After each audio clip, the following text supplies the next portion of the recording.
పరిశుద్ధుడు మన రక్షకుడైన యేసుక్రీస్తు ప్రభు నామంలో కూడి వచ్చిన మీ అందరికీ కూడా నా యొక్క ప్రేమ వందనాలు తెలియజేస్తూ ఉన్నానండి. ఈ దినం మన ధ్యానం నిమిత్తము మనం రోజు చదువుకునే వాక్యం గలతీయులకు రాసిన పత్రిక 2వ అధ్యాయం 20వ వచనాన్ని చదువుకుందాం. నేను క్రీస్తుతో కూడా సిలువ వేయబడి ఉన్నాను. ప్రతిరోజు ఇదే వాక్యం కాబట్టి అలా మొదలెట్టగానే మీరు అందుకునేలాగా ఉండాలి. అది అయిపోయేదాకా అదే వాక్యం కాబట్టి గలతీ 2:20 అనగానే మీకు ఏం గుర్తు రావాలి? నేను క్రీస్తుతో కూడా సిలువ వేయబడి ఉన్నాను అని పౌలు గారు ఇచ్చిన స్టేట్మెంట్ మనకు గుర్తు రావాలి. ఆ తర్వాత వెంటనే మత్తయి సువార్త 10:38లో ప్రతివారు కూడా తన సిలువను ఎత్తుకొని యేసు ప్రభుల వారిని వెంబడించాలి అంటూ చెప్పాడు ఏమండి. అదే మూలవాక్యాన్ని మనం ఆధారం చేసుకుని అసలు సిలువ వేయబడి ఉన్నాను అన్నాడు కదా.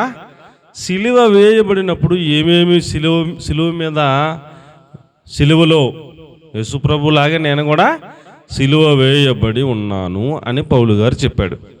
మనందరికీ కూడా చెప్తున్నాడు, మీరు కూడా మీ సిలువలు ఎత్తుకొని ఎవరి సిలువను వారు ఎత్తుకొని యేసుప్రభు వారిని వెంబడించాలి అని చెప్పాడు. ఇప్పుడు మనం కూడా సిలువ వేయబడిన అనుభవం లోపలికి రావాలి అనేది ఇందులో సారాంశం. ఇప్పుడు ఈరోజు మనం ధ్యానం చేయబోయే వాక్యం రోమాపత్రిక 6వ అధ్యాయం 6వ వాక్యాన్ని కనుక మనం చూస్తే, రోమాపత్రిక 6వ అధ్యాయం 6వ వాక్యాన్ని కనుక మనం చూస్తే, మన లోపల ఉన్న ప్రాచీన స్వభావమును సిలువ వేసి ఉన్నాము అన్నాడు. సిలువ వేసి వేయబడి ఉన్నాను అంటే ఇప్పుడు యేసు ప్రభులాగే అచ్చం. అమ్మా రే చింతల్లి కూర్చో, వెరీ గుడ్ గర్ల్ నువ్వు ఏమ్మా. సిలువ వేయబడి ఉన్నాను అంటే యేసు ప్రభులాగే మనల్ని కూడా వచ్చి చక్కకి సిలువ తీసుకొచ్చి ఆ సిలువకి ఈ చేయి కొమ్మేకు కాళ్ళ కొమ్మేకు కొట్టేశారని కాదు. ఆయన మన కోసం సిలువ వేయబడ్డారు. మనము కూడా సిలువ వేయబడి ఉన్నాను అనే అనుభవంలోకి రావాలి అంటే నేను కూడా ఆయనలాగా సిలువ వేయించుకుంటాను అనేది అక్షరార్థంగా అర్థం కాదు. కానీ సిలువ వేయబడిన అనుభవంలోకి మనం రావడం అంటే నేను నా ప్రాచీన స్వభావమును ఆయనతో కూడా సిలువ వేయబడిన అనుభవంలోకి వచ్చాను అని అర్థం. ఇప్పుడు మన ప్రాచీన స్వభావం అంటే మనకి పాత స్వభావం, ప్రాచీన స్వభావం అనేది ఒకటి ఉంటుంది ప్రతి మనిషికి. ఆ ప్రాచీన స్వభావమును ఏమేసేసుకున్నాం? సిలువ వేయబడి ఉన్నది నా ప్రాచీన స్వభావం అని మనం చెబుతున్నాం. నేను కూడా సిలువ వేయబడిన అనుభవంలోకి వచ్చాను అని అన్నట్టు. ప్రాచీన స్వభావం అంటే ఎలా ఉంటుందంటే, ప్రాచీన స్వభావం అంటే యేసుప్రభుని నమ్మకముందు, మారు మనసు పొందకముందు, బాప్తిస్మం తీసుకోకముందు చాలా కోపం ఉండేది. ఇప్పుడు మారు మనసు పొందాక, బాప్తిస్మం తీసుకున్నాక ఆ ప్రాచీన స్వభావమైన కోపం ఏమవ్వాలా? సిలువ వేయబడిపోవాలంటే సిలువ వేయబడిపోతే సిలువలో మేకులతో కోపాన్ని కొట్టేస్తే మళ్ళీ నీకు కోపం అలాగ వస్తుంది. నా మాటలు అర్థమవుతున్నాయంటారా?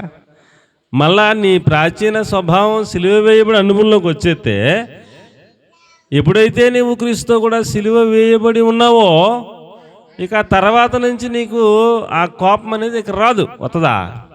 రాదు. నువ్వు మారిపోతావు. నీతో పాటు ఉన్న నీ కుటుంబీకులందరూ కూడా వీడికి ఇదివరకు ఎంత కోపం అండి, ఏదైనా మాట అంటే కష్టమని లేచిపోయాడండి, చాలా కోపిస్తాడండి, అలాంటిది మారు మనసు పొందాడు, బాప్తిస్మం తీసుకున్నాడు, అంతేనండి, అసలు ఏమైపోయిందో తెలుతలేదండి కోపం. అసలు కోపం ఆ పూర్వం ఉన్నటువంటి ఆ పిల్లోడిని మేము చూడలేకపోతున్నామండి, చాలా మారిపోయాడండి అని ఆ సిలువ వేయబడిన అనుభవం గురించి మన ఇంట్లో వాళ్ళు చెప్పాలి సాక్ష్యం, మన చుట్టుపక్కల వాళ్ళు చెప్పాలి సాక్ష్యం, మన బంధువులు చెప్పాలి సాక్ష్యం. నాకు తెలిసిన ఒక తమ్ముడు ఉన్నాడు. ఆ తమ్ముడు పెళ్ళిళ్ళు అయిపోయినాయి. ఆ తమ్ముడికి చెల్లి కూడా ఉంది. ఆ పిల్ల కూడా పెళ్ళిళ్ళు అయిపోయింది. అందరికీ పెళ్ళిళ్ళు అయిపోయినాయి. ఒకడే కొడుకు. అమ్మ నాన్న ఇప్పుడు ఎవరు చూడాలా? చెప్పండి. పావు గంటలో అయిపోద్దమ్మా, ఒక్క పావు గంటలో అయిపోద్ది. ఎక్కువ ప్రార్థన చేద్దాం అమ్మా. మరి బాధ కదమ్మా.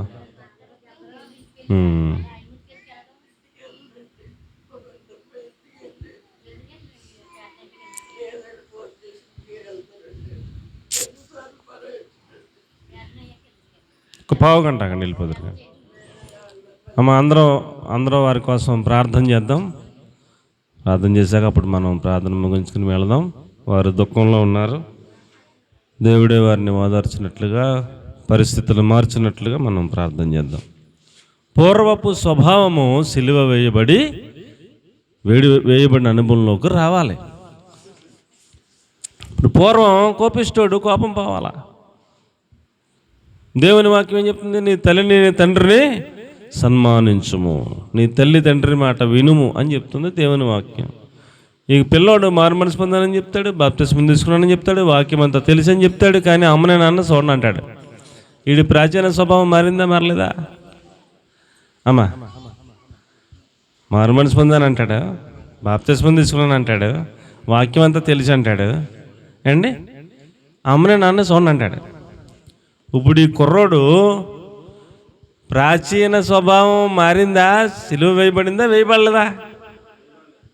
సెపరేట్ అండి. అర్థం అవ్వలేదా నా మాట అర్థం అవ్వలేదా? అర్థమైందా? అర్థం అవ్వలేదా?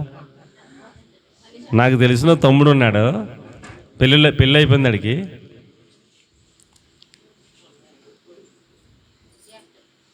వెళ్ళిపోతాను అంటున్నాను.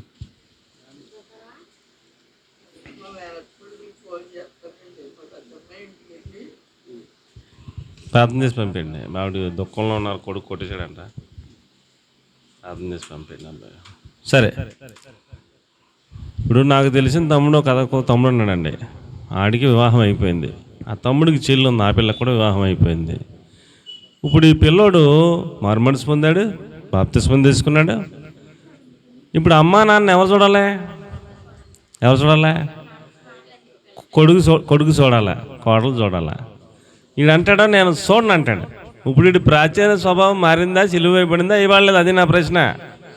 సిలువ వేయబడలేదు, కానీ వాక్యం నాకు అంతా తెలిసి అంటాడు, బాప్తిస్మం తీసుకున్నాను అంటాడు, మారుమనసు పొందాను అంటాడు, నాకు అన్నీ తెలిసి అంటాడు. ఎవడు చెప్పినాయండో ఆడే అందరికీ చెప్తాడు, నేను చూడను అంటాడు. ఆడి చెల్లి చూస్తుంది వచ్చి, అమ్మని నాన్నని అన్ని దగ్గరుండి చూసుకుంటుంది ఆ పిల్ల. అక్కడే ఆ పక్కనే అద్దెకు తీసుకుని అక్కడ ఉంటా వచ్చి అన్ని పనులు చేసేసి వాళ్ళ అమ్మ నాన్నకి మళ్ళీ అదింట్లోకి వెళ్ళిపోతుంది. ఏదో చిన్న మాట వచ్చి అంటాడని మా ఇంటికి వస్తాకి వెళ్ళలేదు, వెళ్ళిపో అంటున్నాడు చెల్లిని. పెద్ద గొడవ. ఇప్పుడు ప్రాచీన స్వభావం సిలువ వేయబడిందా వేయబడలేదా? వేయబడలా. ప్రాచీన స్వభావం అలాగే ఉంది. నేను క్రీస్తుతో కూడా సిలువ వేయబడి ఉన్నాను అనే స్టేట్మెంట్ పౌలు గారు చెప్తున్నాడంటే ఆ స్టేట్మెంట్లో దాగి ఉన్న అర్థం ప్రాచీన స్వభావం పోయింది అన్నట్టు, ప్రాచీన స్వభావం సిలువ వేయబడింది అన్నట్టు. ఇక సిలువలో మేకులతో కొట్టేసాక మళ్ళీ ఎలాగొస్తుంది? ఇంకెలా కోపం వస్తుంది? అంతకుముందు ప్రాచీన స్వభావం బూతులాడే మనస్తత్వం, సిలువ వేయబడిన అనుభవంలోకి వచ్చావు, ఇక మళ్ళీ బూతులు వస్తాయా? రాకూడదు కదా. నీవు క్రీస్తుతో కూడా సిలువ వేయబడిన అనుభవంలోకి ఇంకా రాలేదు, అది మ్యాటర్ కదా అమ్మా. ఏమండి, అంతకుముందు అన్ని రకాల ఆచారాలు పాటించేవారు. ఇప్పుడు నేను క్రీస్తుతో కూడా సిలువ వేయబడి ఉన్నాను అన్న అనుభవంలోకి వచ్చావు. ఇప్పుడు ఆచారాలు పాటించవచ్చా? పాటించకూడదు కదా. అన్ని విషయాల్లో ప్రాచీన స్వభావం, నూతన స్వభావం, ప్రాచీన ఆచారంలో నూతన స్వభావం, ప్రాచీన పురుషుడు నూతన పురుషుడు, ఇలాగున విభజించింది బైబిల్ గ్రంథం. అంతకుముందు నీవేంటో నిన్ను బట్టి నీ చుట్టుపక్కల ఉన్న వాళ్ళందరూ నిన్ను దూషించి అవమానించే క్యారెక్టర్ అనేది. కానీ నీవు ఎప్పుడైతే మారు మనసు పొంది బాప్తిస్మం తీసుకుని నేను క్రీస్తుతో కూడా సిలువ వేయబడిన అనుభవంలోకి వచ్చాను, నా ప్రాచీన పురుషుడు, నా లోపల ఉన్న ప్రాచీనమైన స్వభావం సిలువ వేయబడిన అనుభవంలోకి వచ్చింది. అని చెప్పగలిగిన స్థితిలోకి మనం వచ్చినప్పుడు, ఎవరైతే నిన్ను నిందించారో ఈడు ఎంత దుర్మార్గుడు అన్నాడో అదే నోటుతో వాళ్ళే ఆడు ఇది వరకు దుర్మార్గుడు అండి, ఇప్పుడు చాలా మంచోడు అయిపోయాడు అని నీ నూతన స్వభావమును గురించి సాక్ష్యం చెప్పేలాగా నీ ప్రాచీన స్వభావం సిలువ వేయబడిన అనుభవంలోకి రావాలి. అది మనకు నేర్పిస్తున్నాడు భక్తుడైనటువంటి పౌలు గారు అండి. మన స్వభావం ఎలా మారిపోవాలంటే 1 పేతురు పత్రిక 3:4 త్వరగా 2 మాటలు చెప్పేసి నేను ముగించేస్తాను, ఎక్కువసేపు చెప్పను.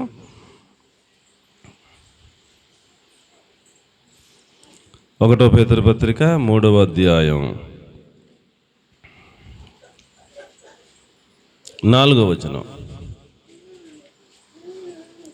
దొరికిందమ్మా? 1 పేతురు 3:4 సాధువైనట్టు మృదువైనట్టు దొరకలేదమ్మా? 1 పేతురు పత్రిక 3:4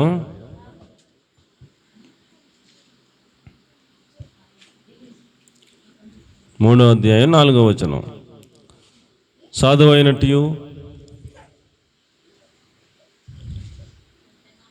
1 పేతురు పత్రిక 3:4 అది సాధువైనట్టు మృదువైనట్టు అక్షయ గుణమును అలంకారము మీకు అంతరంగ స్వభావం మీకు అలంకారముగా ఉండవలెను అన్నాడు. ఏమండి? నూతన స్వభావం, అంతకుముందు పురాతన స్వభావం, ప్రాచీన స్వభావం ఏమండి, అది వేరే. ఇప్పుడు ప్రాచీన స్వభావం సిలువ వేయబడిన అనుభవంలోకి వచ్చిన తర్వాత అంతరంగ స్వభావం ఏమండి ఏం మారిపోవాలా?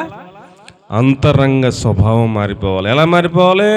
సాధువైనట్టి అండి. అంతకుముందు మాట్లాడితే ఆ మాటల్లోనే తోటాలు ఉంటాయి, ఆ మాటల్లోనే కత్తులు ఉంటాయి, ఆ మాటల్లోనే 2 అర్థాలు ఉంటాయి, ఆ మాటల్లోనే ఏమంటే అవతల వాడిని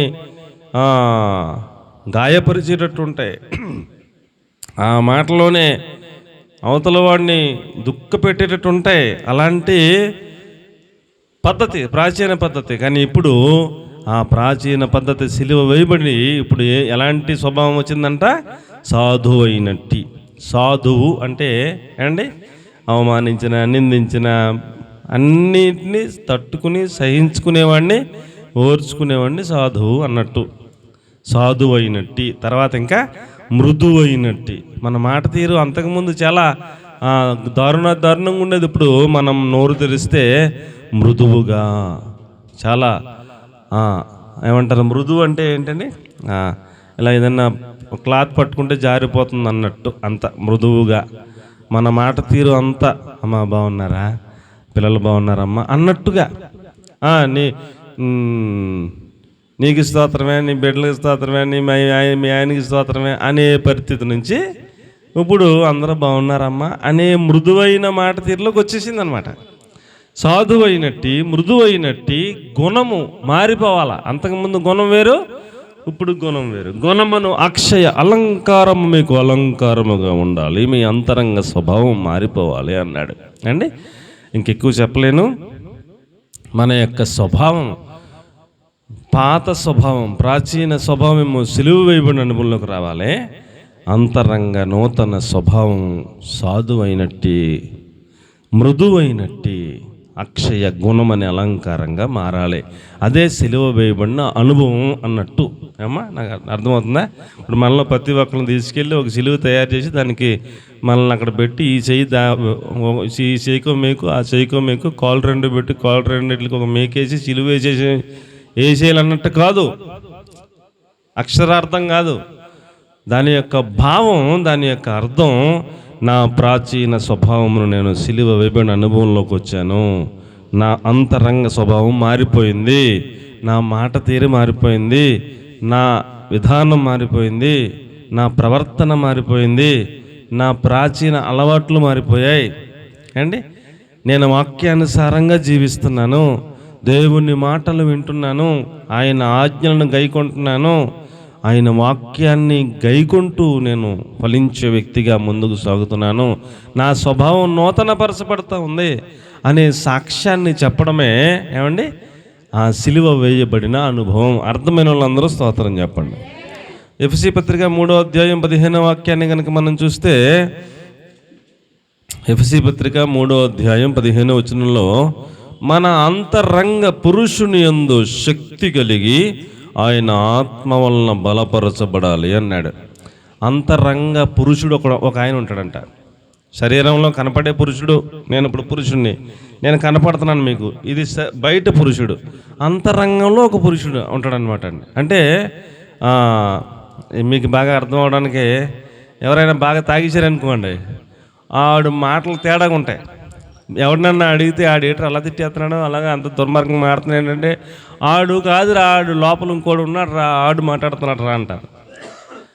ఆడు ఆ తాగినప్పుడు ఎప్పుడెప్పుడు గొడవలో చెప్తలేడు కదా, ఎప్పుడెప్పుడు గొడవలో చెప్తాడు, అన్నీ తిడతాడు, అన్నీ అంటాడు. రేపు పొద్దున్న మళ్ళీ రేపు నిన్ను అలా తిట్టేమంటాడు, నేను నిన్ను తిట్టానా, అదేట నేను తిడతామేటా నిన్ను అంటే, ఆడికి ఇదేంటి ఇలాగ అంటున్నాడని ఆడికేం అర్థం అవుతాం.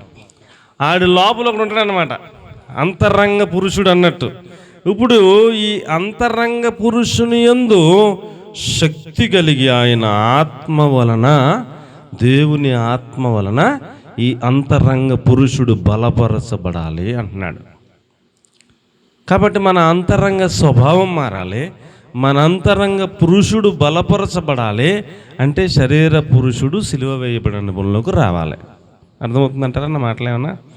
ఈ శరీర పురుషుడు సిలువ వేయబడిన అనుభవంలోకి రావాలి. అంతరంగ పురుషుడు దేవుని ఆత్మ వలన శక్తి కలిగిన వ్యక్తిగా మారి అంతరంగ పురుషుడిని బలపరుచుకోవాలి అంటాడు. ఏమండి? అలాగే రోమాపత్రిక ఎంతసేపు శరీరాన్ని బలపరిచేసుకోవడం కాదు. అమ్మ నా మాట అర్థమవుతుందండి? ఎంతసేపు శరీరాన్ని బలపరిచేసుకోవడం కాదు అండి. శరీరాన్ని బలపరచుకోవడానికి ఏం చేయాలి? చెప్పండి ఏం చేయాలి? ఖర్జూరములు తినవలెను, ఎండి ద్రాక్షలు తినవలెను, నానబెట్టుకుని బాదం పప్పులు తినవలెను, ఇంకా మటన్ తినవలెను, అప్పుడప్పుడు రొట్టెలు చేసుకుని తినవలెను, అప్పుడు మంచి బలం వచ్చును, పండ్లు తినవలెను. ఇవన్నీ కనుక్కొని తెలుసుకుని జాగ్రత్తగా రోజుకి అన్ని బాదం పప్పులు, అన్ని ఆ పప్పులు, అన్ని ఈ పప్పులు ఎరగదీసి తినేసేసి మంచి బలవంతులుగా మారిపోతాను ఎవడు అంటలా. దీన్ని బలపరిచేసుకోవడం కాదు. మరి లోపల ఇంకోటి ఉన్నాడు, అంతరంగ పురుషుడు. ఆ పురుషుడిని ఏం చేయాలి? దేవుని ఆత్మ వలన శక్తి కలిగిన అంతరంగ పురుషుడిగా మార్చేసుకోవాలి. దేవునికి స్తోత్రం కలిగినగా.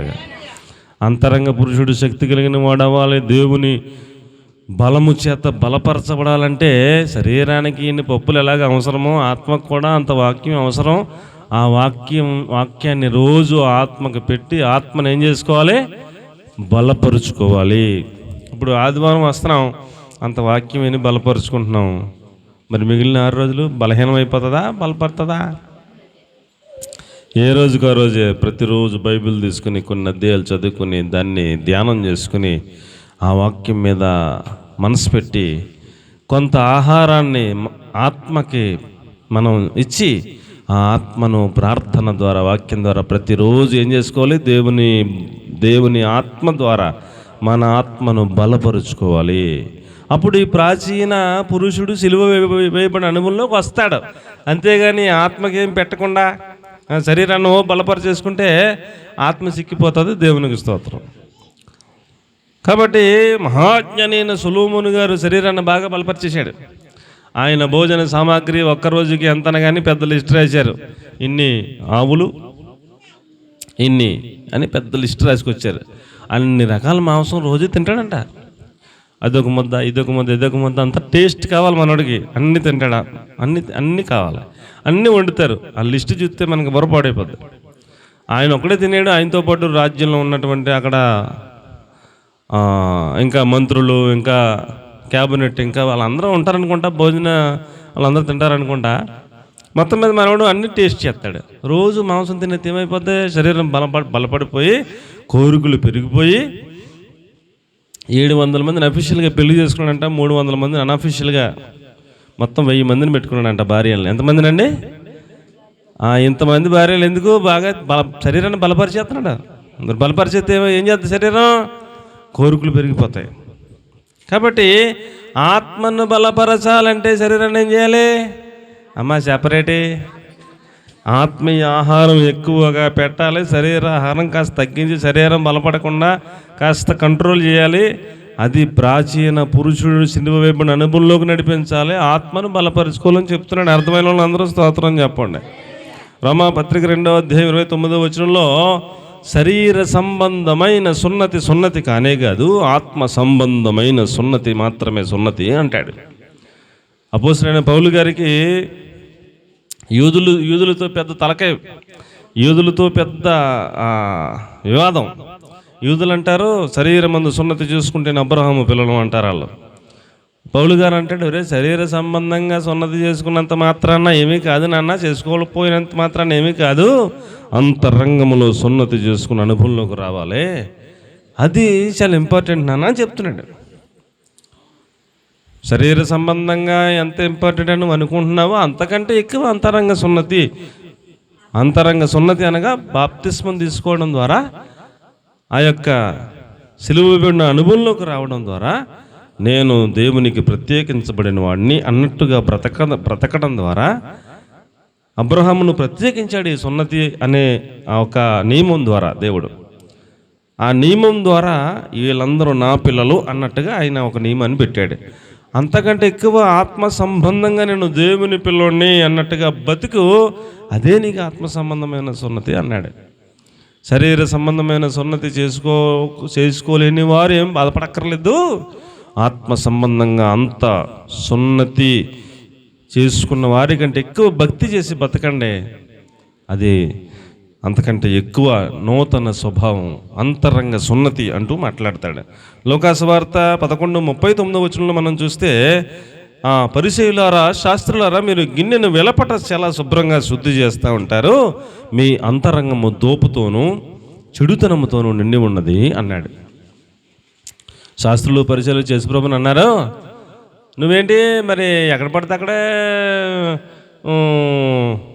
భోజనం చేసేస్తున్నావు, పానం చేసేస్తున్నావు, యూదుల ఆచారం ప్రకారం ఏమీ శుద్ధీకరణ ఏం లేదు, కాళ్ళు చేతులు కడుక్కోవట్లేదు, లేకపోతే గిన్నె కడుగుతలేదు అన్నట్టుగా ఏదో పాయింట్ లేవనెత్తి యేసుప్రభు అంటారు, మీరు గిన్నె పళ్ళెము వెలుపట బాగా శుభ్రం చేస్తున్నారు, కానీ లోపల ఏముందంట, లోపల అంతరంగం అంటే ఈ బయట శుద్ధి గురించి మీరు మాట్లాడుతున్నారు. ఆనందనే ముందు కాళ్ళు కడుక్కోవాలి, చేతులు కడుక్కోవాలి, స్నానం చేసినోడు కాళ్ళు కడుక్కుంటే సరిపోద్ది, ఆత్మాన స్నానం చేయక్కర్లేదని ప్రభు చెప్పారు. మీరు బయట శుద్ధీకరణ చెప్తున్నారు, నేను లోపల శుద్ధీకరణ చెప్తున్నా అంటారు. బాబు మీ అంతరంగం బయట చాలా శుభ్రంగా ఉన్నారు, మీరు అందరం కనపడలే, కాళ్ళు కడుక్కున్నారు, చేతులు కడుక్కున్నారు, గిన్నె కడుక్కున్నారా, లోపల మీ లోపల అంతరంగం దోపుడుతో ఉంది. దేంతో ఉందంటే అండి, దోపుతోనూ చెడుతనముతోనూ నిండిపోయి ఉంది, దాన్ని శుభ్రం చేయండి రా బాబు అంటున్నాడు. దేన్ని శుభ్రం చేయాలంట, అంతరంగంలో ఉన్న చెడుతనాన్ని శుభ్రం చేయండి, దోపును శుభ్రం చేయండి, అప్పుడు మీరు అంతరంగ స్వభావం కరెక్ట్గా ఉంటుందని చెప్పాడు అండి. కాబట్టి బయటికి చాలా చక్కగా స్నానం చేసి చక్కగా తలదోకుని మంచి ఉతికిన వస్త్రాలు వేసుకుని సంస్కారవంతంగా క్రైస్తవ భాష మాట్లాడుతూ ఉన్నంత మాత్రాన కాదు, కానీ లోపల అంతరంగంలో శుద్ధీకరణ చేసుకోండి అని చెప్తున్నాడు. నా మాటలు అర్థమవుతున్నాయా? ఎఫెసీ పత్రిక 4వ అధ్యాయం 24వ వాక్యాన్ని కనుక మనం చూస్తే, నవీన స్వభావమును ధరించుకొనవలెను అన్నాడు. మనం ఏమి ధరించుకోవాలంట, మనం వేసుకునే వస్త్రాలు, మనం వేసుకునేటువంటి పైన ధరించుకునేవి ఏదైతే ఉందో అది ఆ వస్త్రాల్లో కాదు నాన్న, నవీన స్వభావము అనే వస్త్రం ధరించుకోండి అన్నాడు. మనం ధరించుకునే వస్త్రాలు ఎలాంటివి ధరించుకోవాలంట, ప్రాచీన స్వభావం అనే దాన్నేమో సిలివేసేయండి, నవీన స్వభావము అనే వస్త్రమును ధరించుకోండి అన్నాడు. అంటే ఇప్పుడు మనం అంతరంగంలోనూ నవీనత కావాలి, పైన వస్త్రం కూడా ధరించుకునేది కూడా ఏముండాలి, నవీన వస్త్రం, నూతన వస్త్రం ధరించుకోండి అన్నాడు. అంటే ఇప్పుడు ప్రాచీన పురుషుడు పాత జీవితంలో మన యొక్క వస్త్రధారణ వేరేగా ఉండింది, ఇప్పుడు దేవునితో సిలువ వేయబడిన అనుభవంలోకి వచ్చిన తర్వాత మన వస్త్రధారణ మారిపోవాలా, మన పడికట్టు మారిపోవాలా, మన యొక్క అలంకరణ మారిపోవాలా, మన యొక్క వస్త్రధారణే నవీన స్వభావము అనే వస్త్రధారణ మనము ధరించుకోవాలి అంటాడు అండి. కాబట్టి మనం దేవుని కొరకు ప్రత్యేకించబడిన వాళ్ళం. మన వస్త్రధారణ ప్రత్యేకంగా ఉండాలి, మన మాట తీరు ప్రత్యేకంగా ఉండాలి, మన అలంకరణ ప్రత్యేకంగా ఉండాలి, మన జీవితమే ప్రత్యేకంగా ఉండాలి. అలాగున మనం నూతన స్వభావమును ధరించుకోవాలి అన్నాడు అండి. అప్పుడు మన ప్రాచీన స్వభావము సిలువ వేశాము అనే అర్థం. నా మాటలు అర్థమవుతున్నాయి అంటారా ఏమండి? కాబట్టి ఇంకెక్కువ చెప్పలేను, మీరు అర్థం చేసుకోండి. కొలసీ పత్రిక 3వ అధ్యాయం 9-10 వచనాలు కనుక మనం చూస్తే, కొలసీ పత్రిక 3వ అధ్యాయం 9-10 వచనాల్లో ప్రాచీన స్వభావమును పరిత్యజించి అంటాడు. పరిత్యజించడం అంటే ఏంటి? ప్రాచీన స్వభావమును విడిచిపెట్టేసేయండి, అసహ్యించుకోండి, వదిలిపెట్టేసేయండి, నవీన స్వభావమును ధరించుకోండి అన్నట్టు. ఏమండి? ప్రాచీన స్వభావమును పరిత్యజించి సృష్టించిన వాని పోలిక చొప్పున నవీన స్వభావమును ధరించుకోండి అన్నాడు.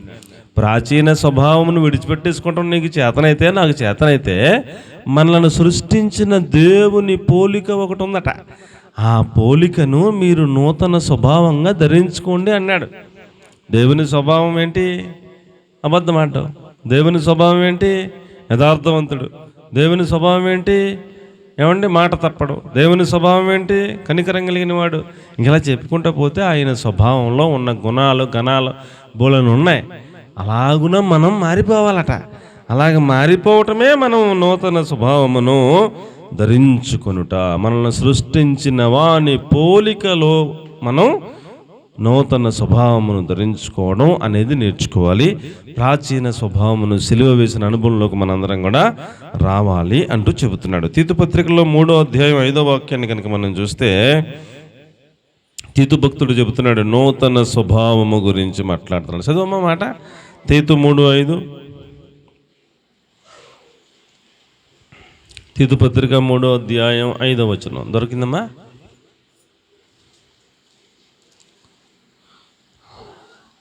తీతు పత్రిక 3:5. అయ్యా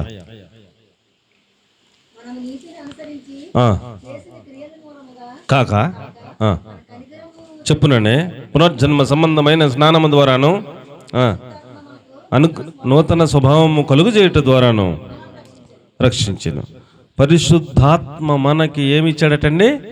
నూతన స్వభావము కలుగు చేయుట ద్వారా మనల్ని రక్షించాడు అని చెప్పి రాసి పెట్టాడు. కాబట్టి నూతన స్వభావం లేకపోతే రక్షణ రానట్టే అర్థం, రక్షించబడలేదు అన్నట్టే అర్థం. కాబట్టి మన ప్రాచీన స్వభావము సిలువ వేయబడిన అనుభవంలోకి వెళ్ళాలి. మనము రక్షణ పొందినట్టుగా నూతన స్వభావం మనము పొందుకోవాలి అన్నట్టు చెప్తున్నాడు అండి. అలాగే 2 కొరింథీ 5వ అధ్యాయం 17వ వాక్యాన్ని మనం చూస్తే, పాతవి గతించిన నూతన సమస్తము నూతనమాయను అంటాడు. పాతవి ఏమైపోయినాయి అంటండి?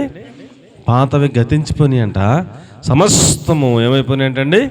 నూతన పరచబడ్డాయి అంటూ మాట్లాడతాడు. రోమపత్రిక 12వ అధ్యాయం 2వ వాక్యంలో అంటాడు, ఉత్తమమును అనుకూలమును సంపూర్ణమునైన దేవుని చిత్తమేదో పరీక్షించి తెలుసుకున్నట్లు మీ మనస్సు మారి నూతన మగుట వలన రూపాంతరం పొందండి అన్నాడు. మన మనస్సు ఏమైపోవాలంటండి? మారిపోయి నూతనమైపోవాలంట. ఏమైపోవాలండి? నా మాటలు స్పష్టంగా అర్థమైన వాళ్ళు ఒకసారి నా వైపు చూడండి. పాతవి గతించాను అండి. పాత ప్రాచీన స్వభావము గతించింది, ప్రాచీన వస్త్రధారణ గతించింది, ప్రాచీన నడవడిక గతించింది, ప్రాచీన అలవాట్లు గతించినాయి, ప్రాచీన తలంపులు పోయినాయి, ప్రాచీన సాంప్రదాయాలు పోయినాయి. ఇప్పుడు సమస్తము ప్రాచీనమైనదంతా సిలువ వేయబడిన అనుభవంలోకి వెళ్ళిపోయి, ఇప్పుడు సమస్తము మనం ఏమైపోయాం? నడకలో నూతనం, మాట తీరులో నూతనం, వస్త్రధారణలో నూతనం అండి, అన్ని విషయాల్లో నూతనమైన స్వభావము, నూతనమైన వస్త్రధారణ, నూతనమైన అంతరంగ స్వభావం, ఇలాగున అన్నీ కూడా నూతన పరచబడి, నేను ప్రత్యేకించబడిన దానను, నేను ప్రత్యేకించబడిన వాడును, నేను దైవ సంబంధమైన బిడ్డను అన్నట్టుగా మనం నూతన పరచబడిన అనుభవంలోకి వచ్చి, నా ప్రాచీన స్వభావం సిలువ వేయబడిందని మన చుట్టుపక్కల ఉన్నటువంటి వారందరూ మనల్ని చూసి, బిడ్డ ఇదివరకు వేరు ఇప్పుడు వేరు అనే సాక్ష్యాన్ని పొంది మనం ముందుకు సాగిపోయేటట్లుగా మనం నూతన స్వభావమును కలిగి బ్రతకాలని, ప్రాచీన స్వభావమును సిలువ వేయబడిన అనుభవంలోకి మనం వెళ్ళిపోవాలని ఆయన నేను క్రీస్తుతో కూడా సిలువ వేయబడి ఉన్నాను అని చెప్పిన స్టేట్మెంట్లో ఉన్న అర్థం, నా ప్రాచీన స్వభావము యేసుప్రభుతో పాటు సిలువ వేయబడిన అనుభవంలోకి వెళ్ళిపోయింది. ఇకను జీవించేవాడను నేను కాదు. అంతకుముందు నేనైతే కోపిష్ఠుడిని, అంతకుముందు నేనైతే హానికరుడిని, అంతకుముందు నేనైతే దోషకుడును, కానీ ఇప్పుడు మాత్రం దూషించను, హాని చేయను. ఇప్పుడు నేను ప్రాచీన పురుషుడు సిలువ వేయబడిపోయాడు, ఇప్పుడు నేను నూతనమైన వ్యక్తిని. ఇప్పుడు యూదులు నన్ను కొట్టేసినా మాట్లాడతలేదు, యూదులు నన్ను హింస పెట్టినా మాట్లాడతలేదు, యూదులు నన్ను తాడుగట్టి రోడ్డంతా ఈడ్చుకెళ్ళిపోయిన రత్తలు గరిపోతున్నా మాట్లాడతలేదు. నేను నూతన సృష్టి, నాలోనున్న యేసు ప్రభుల వారి కోసం నేను బతుకుతున్నాను అన్నట్టుగా మనం మారిపోవాలి. అది క్రీస్తుతో పాటు సిలువ వేయబడిన అనుభవాన్ని దేవుని వాక్యం తెలియజేస్తూ ఉంది. కాబట్టి ప్రియులారా, అలాగున మనం సిద్ధపడినట్లుగా పరిశుద్ధాత్మ దేవుని సహాయాన్ని కోరుకుందాం. దేవుడి వాక్యాన్ని దీవించును గాక. ఆమేన్. God bless you. మహాపరిశుద్ధమైన తండ్రి, మా ప్రాచీన స్వభావమును సిలువ వేయబడిన అనుభవంలోకి మేము అందరం కూడా నడిపించబడి నూతన స్వభావమును మేమందరం కూడా పొందుకున్నట్లుగా మీ కార్యాలు మీ శైలిలో మీ స్థాయిలో జరిగించి మీరే మహిమ పొందమని రత్నకుమారి గారిని బట్టి మీ సన్నిధిలో ప్రత్యేకంగా జ్ఞాపకం చేసుకుంటూ ఉన్నాం. వారి యొక్క కుమారుడు మనసును మార్చండి నాయన, ఆమె దుఃఖమును మీరు ఓదార్చండి, మీరు కనికరించండి ప్రభువా. మరలా సమాధానమును దయచేయండి. మీ చేతులకే సమస్తం అప్పగించుకుంటూ మీ సహాయం కొరకే ప్రాధేయపడుతూ, సమాధానకర్త యగు తండ్రి మీరే సమస్తము సమాధానపరిచి మీ కార్యాలు జరిగించమని మా ప్రార్థన మీరు విన్నందుకే మీకు స్తోత్రాలు చెల్లిస్తూ, మీరు కార్యాలు చేయబోతున్నందుకే మీకు స్తోత్రాలు చెల్లిస్తూ యేసయ్య పేరట ప్రార్థించి అడిగి వేడుకొని పొంది ఉన్నాము తండ్రి. ఆమేన్.